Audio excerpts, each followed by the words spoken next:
Oh, may pahabol pa. Eto ho, mga kababayan, mukhang good news to dahil ho, marami ang sumusuporta, no, dito sa mamang ito. Madami ang sumusuporta dito sa mamang ito eh. Oh, ayan. Ano po ang balita na yan, mga kababayan? General Torre, no, tagline ni Torre, ang BCAA, next PNP chief, dapat may dibdib. Ayan. Hindi po literal na may dibdib yung may lahat naman po ng tao may dibdib, mga kababayan eh. Oh, dapat matapang. Napatunayan niya ni General Torre, mga bossing. Nanggagalaiti na nga ho, mga kababayan eh. Yung mga DDS, yung mga mga kasulid dito kay General Torre. Bakit ho, mga kababayan? Hindi inumpisahan sa mga ilalim eh. Hindi inumpisahan doon sa mga amuyong. Rumekta agad doon sa mga boss. Oh. Di po ba? Yung iba, sa ilalim lang yan. Yung iba, mga amuyong lang ang dadalihin muna. Kaya Torre, walang ganon-ganon. Boss agad. Mothership agad. Di ba? Kaya yung mga kasulid, mga kababayan, nanggagalaiti ho dito.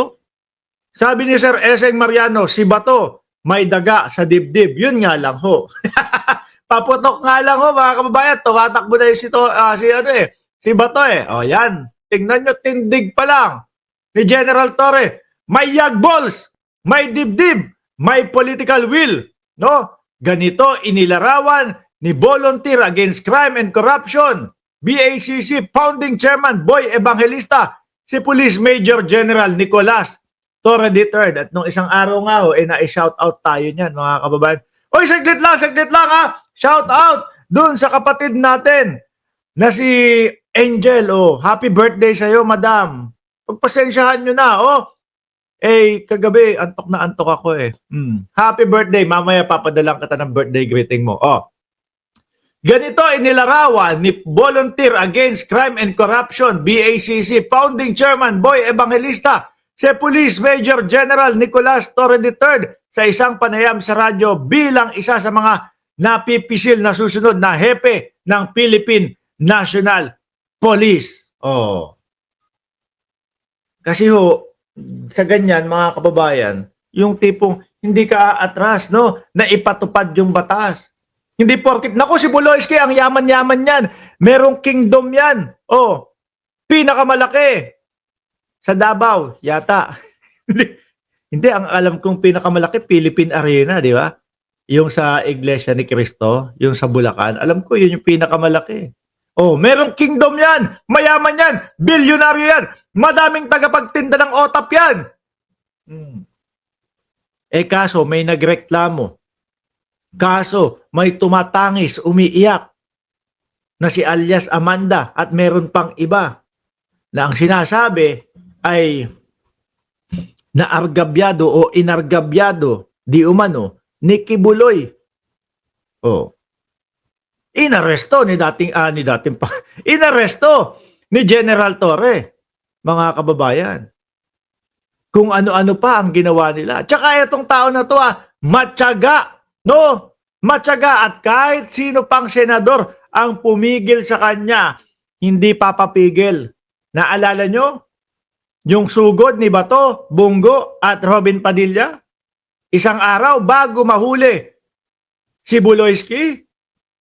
Oh, halatang-halata naman ho yun, mga kababayan, dinidistract nila. Si General Torre. Dahil kinabukasan mga boss chief mo, sir, huli! Diba? Hindi ho sinukuan. May paninindigan, hindi ho sinukuan. Ibababa ang kanyang pride. Mahuli lang yung mga taong pinapaaresto ng batas. Paano ko nasabing ibababa ang pride? Di ba pumayag sila na sila yung kapkapan ng mga taga KOJC samantalang sila yung kapulisan? Sige, okay lang.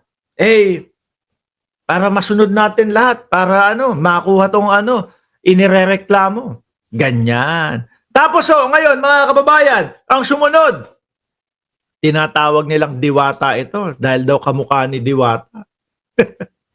Pero sa mga sumusuporta sa gobyerno at sumusuporta kay General Torre, ay naku, Piolo Pascual yan. O di ho ba? Hindi naman ho lahat, mga kababayan, ang kagandahang tao, ang kagandahang lalaki ay puro panlabas. Hindi ho. Mapapahanga mo ang kapwa mo tao sa ganda ng ugali mo, no? Sa tikas, tindig at katapangan mo. Hindi laging titingin sa sa itsura para laitin ninyo. Ay, muntik na akong madulas. Lintik na yan, yung mga pagbumukaan nyo nga, mga nanlilimahin. Iba sa inyo, parang hindi pa naliligo.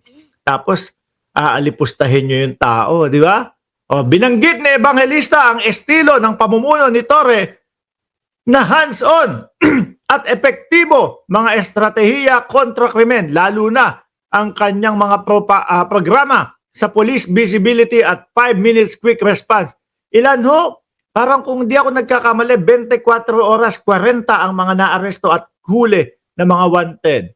Sabi ko kay General Torre, pwede pa rin ito. Sa panahon niya, may body cam na real time nagsesend ng video. Kaya kapag may responde, napapanood mo roon mismo.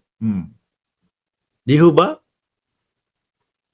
Tapos umabot. Sabi ni Rexy, Paleg, may prinsipyo pa, sir. Totoo. Tapos nung si dating Pangulong Duterte na yung inaaresto, Diyos ko, nang galaiti na ho lalo yung mga DDS. Meron pa, kinasuhan pa si General Torre. Kinasuhan pa. Kala nyo naman, lulusot. Yung isa kang ikinaso, mga kababayan Di ba, nung mga taga-KOJC na daw? Na sila General Torre daw ang ating mga kapulisan. Yung lumagpas sa kanilang sa kanilang trabaho. Samantalang yung nakikita natin, sila yung bumubuntal doon sa mga kapulisan natin kasama si General Torre. Anong papanigan yung mga kaso ninyo? Malabo.